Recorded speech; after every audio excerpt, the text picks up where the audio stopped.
Look around your room for a second. Everything you own is quietly demanding something from you. Your time, your energy, your attention. And somehow we call this success. Most people think they're overwhelmed because life is hard. That's not the real problem. The problem is that life is crowded. Crowded with possessions, options, notifications, expectations, and constant mental noise. We live surrounded by convenience and choice, yet feel more exhausted than ever. Not because we're doing too much, but because we're carrying too much. From the outside, this looks like success. A full calendar, a well-equipped home, endless access to information and entertainment. But internally, something feels off. There's a low-level tension that never fully goes away. A sense that there's always something unfinished, something waiting for attention. The strange part is that none of this feels dramatic. It just feels normal. And that's what makes it dangerous. The idea of less is more sounds like a slogan until you actually test it. We're raised to believe the opposite. More money means more security, more options mean more freedom, more possessions mean more happiness. But what rarely gets examined is the cost of all this more. Every additional thing you own demands time, energy, maintenance, and decisions. Even when you're not actively dealing with it, it quietly occupies mental space. Over time, this accumulation creates friction. Your attention gets fragmented. Your days feel busy but not meaningful. You're constantly reacting instead of choosing. And without realizing it, your sense of freedom shrinks, not because someone took it away, but because it got buried under layers of excess. This isn't a modern insight. Thousands of years ago, philosophers were already warning about this exact trap. Epicurus is often misunderstood as a philosopher of pleasure, but his idea of pleasure was radical simplicity. He believed happiness came from satisfying basic needs, food, shelter, safety, friendship, and that everything beyond that increased anxiety rather than joy. The more desires you create, the more dependent you become on things you can lose. The Stoics went even further. They argued that the strongest person is the one who needs the least. If your happiness depends on status, possessions, or approval, then your emotional stability is always at risk.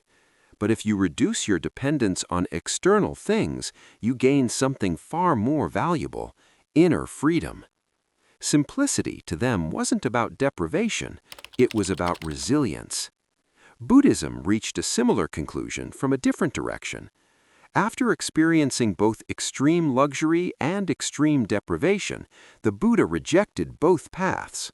What he proposed instead was the middle path, a life guided by balance and sufficiency. Enough food, enough comfort, enough ambition.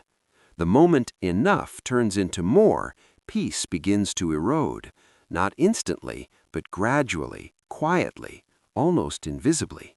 Across cultures and centuries, the same pattern appears. Christian humility, Zen concepts like wabi-sabi, mindfulness traditions across the world. They all point to one core insight. Simplicity creates space, physical space, mental space, emotional space. When life is stripped of the unnecessary, what remains becomes clearer. Values sharpen, attention returns, presence becomes possible again.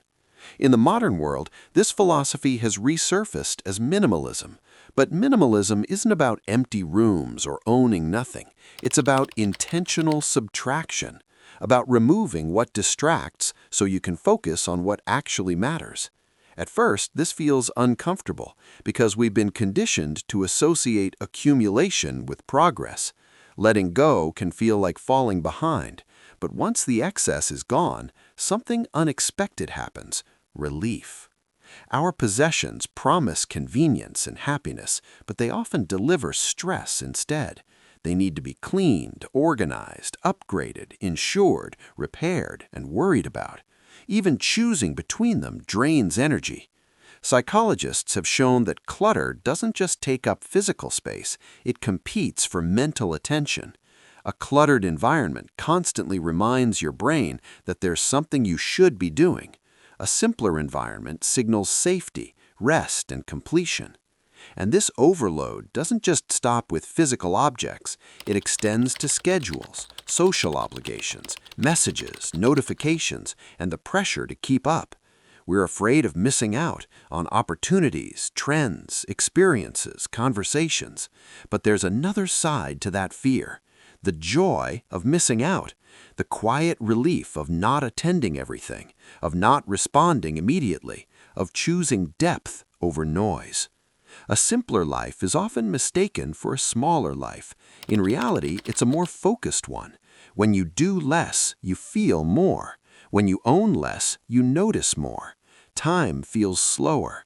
Enjoyment becomes sharper. Saying no stops feeling like loss and starts feeling like protection of your energy, your attention, your peace.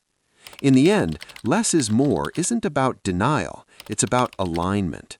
It's about recognizing that happiness doesn't come from accumulation, but from clarity, from knowing what matters and having the courage to remove everything else. If you don't choose what to subtract from your life, life will eventually choose for you, often through stress, burnout, or exhaustion. Simplicity isn't an aesthetic choice, it's a survival skill. If this way of thinking resonates with you and you want more ideas like this, subscribe to the channel. It helps more than you think.